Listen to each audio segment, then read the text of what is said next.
si alu pamida palame makada jo palame mathakta jo palame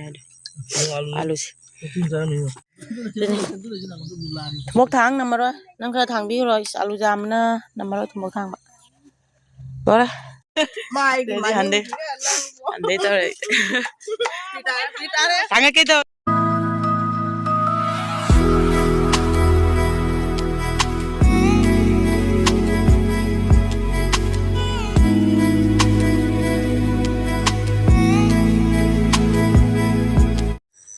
Hi ma'am ahan medagi channel da ma'am taram nok chari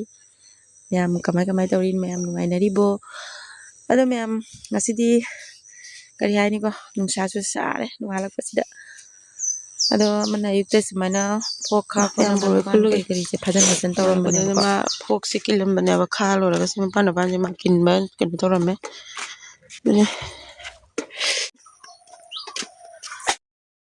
lok su thungye naton ngangye aduga me masi ay gantana ko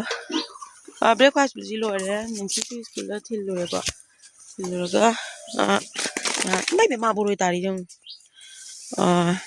nan gadi dei lag ai ku to ni nim ton moi do ngasi hanla ne ba ko aduna moi da boroi je khara happy ga na ko kana to ge hei ba ma he ga sini ma he do ine khunge to bane ta ding hale ra ga di nusa anta sar ni nusa jam sar ju ko ka sagale aduna haji nusa khara sadinge siga khunjal lorage duga moi chalam dai da hapsar ge to bane ko boroi khara khullaga ase Guwahati jo bodam jajrani aduni ma'am kari tawba ngasi ge blog se makha taba ma'am yengminarasi khunba hogore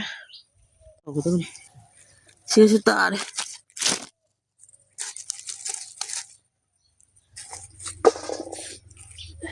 ma'am haji kinu sa jekra saba kana tawri bako sadi sagale hale raga sagalani hajjana boroi se haji khrang tibo mi mayam da pizza hare khoi boroi se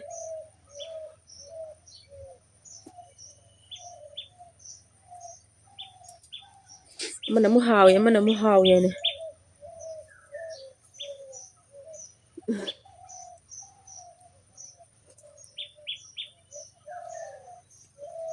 bam thale agina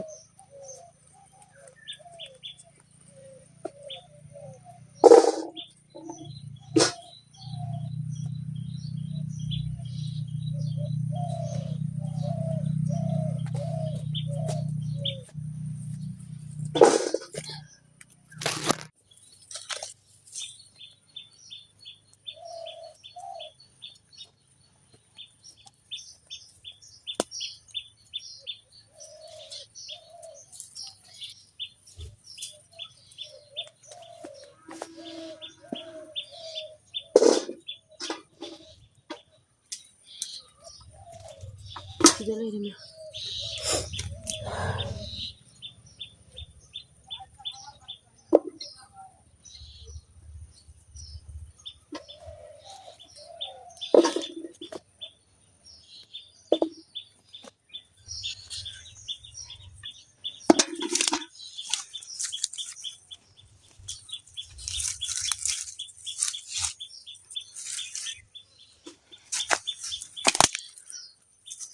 Sigari.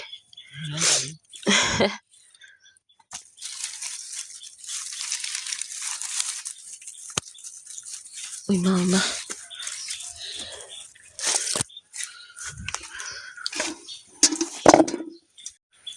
Ma'am से सिगा कुले बाल्टी का KG क्या हो रहा नहीं KG में दिखे ला नहीं केजी नहीं रोम दी हो रहा नहीं से मैम कुले रखना ले हवरी अको ये मुकना ताऊ रने का अदुगा ते करी हापी रनी कोबी अमगा फोनी मैम कोबी अमगा मु फोकी गया बका असी चावरी है सिने सी चाव अते इदम ले जैसे न खोजो न ताऊ नहीं चाव दरे बते ले जरा सन जी मुके बच्चे से लाओ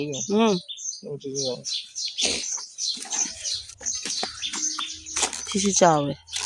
去破些了这些老问题哎成的这老不个这个不让公文没得嘛要公没得公没得这是不都等我的吧是去不安着我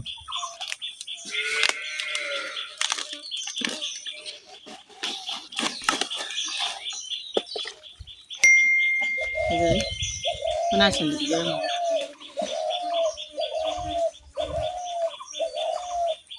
不能去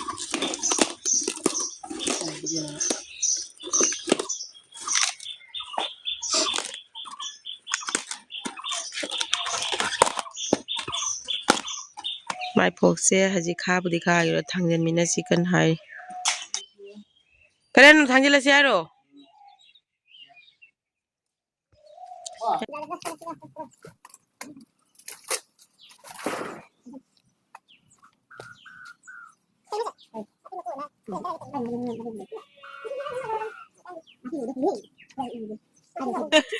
mai hande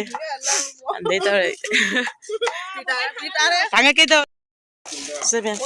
insa jam sai aduga isi boroi ngasai boroi duga kobi duga si happy de happy banam de moi cha ku cha dre haji alle ko atega thing de ta ban haji adam changi do mi ko ni da moi dam changi do mi na moi ade kai thok de ade kai dum pham ma thora ge khare duga ai da pi kadam si kwan ji ana pi hello kan ma kun to ge hello jeto angman nang mathang no sai thala mu khamra a jek de mi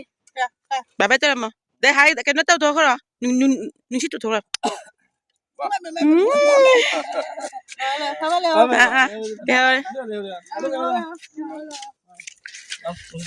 Pani sa jam sai ko ji changa ke semem asigi ja sak jom saka alu iron ba ma ai si iron ge makuk to ka da wale ba ko phutong na di lore aduga ai sak che lawram bane nga si de me hogala ga sum mai da ha lawra ga na si kram balam dre si da leire sa lawba sala ina makut ha do ga si law selam ga to ba thaba cham bu pa kare ko tawring da hina na bi jami na si ka na leire me si chen na ko tari nyam saka alu ga mai rolani aduga simanga kana tawre lawre aduga simanga urani soina lore samage tawre ya hawdori ngasi hinjang se ngasi agi mathil hawdori ko alu ga chak iromba ma alu ma ngoba ma aduga jalo ma mem haji ngasi mo ko jung ya lu simu ta na yengage kam sawge ma khali chong bule de mem haji ko gi alu simu ta na ta la ga yengage kam kena tawra ga na ko simari kang jel leba ko ja adu yenge ta bani boroi khun ba jang ma de su mem nam ne san bi na lore aduni tal ga ne yenge kam ta ga do khoi di jot le bani na jot ma cha hin dum pham ma sai tawra ni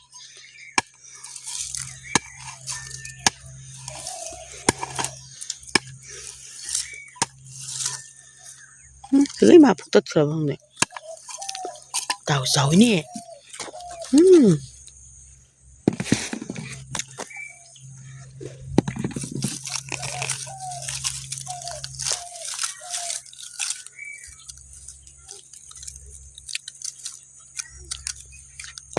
bồi cha hào đấy mẹ cái bồi à môi dậy nó môi đi nè turian gini na nile bak xoay heto ngoài ba lingoi me to oi na tawre da khoi sina phun gara kare da to mi nang jaw nu khamba lo khuni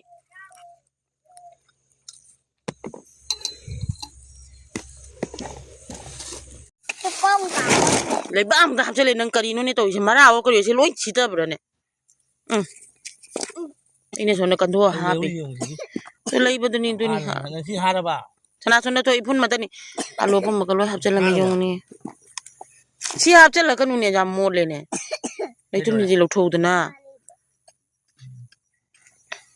alu jam na bai le ba ka loi hap chala jan ai lau tho ke to ri min ne ai lau thoi min he hoi ne si la ke na ma tho gam nei ti na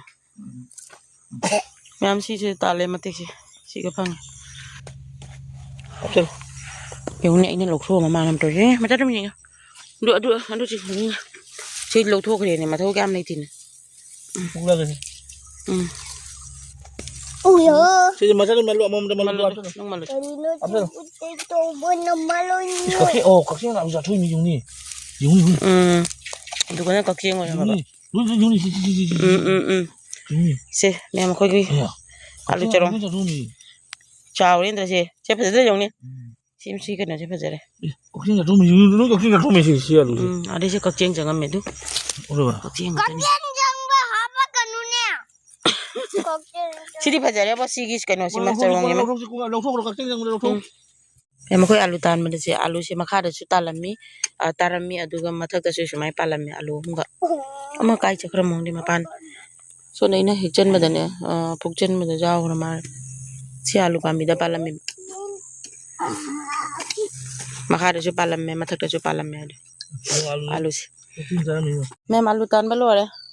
son na kan da di khra ma tan ga da ba lai ri ba asi ana kang nge ada si tan do alu thumo ke thang ban na moi do ye taman gi da si khoi ka no bazar dei le ko ching tangai tong na tha ri na jot na khra jan ngre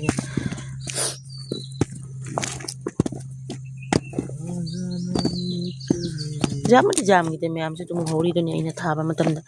chara du masak tu ga ta thori be si ga jam bu jam e tau tai chara du hai sona su khram le ni na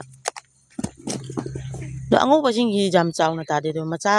angang ma chu sing gi su ma ji di chaw yi jam angang ma na chaw ba he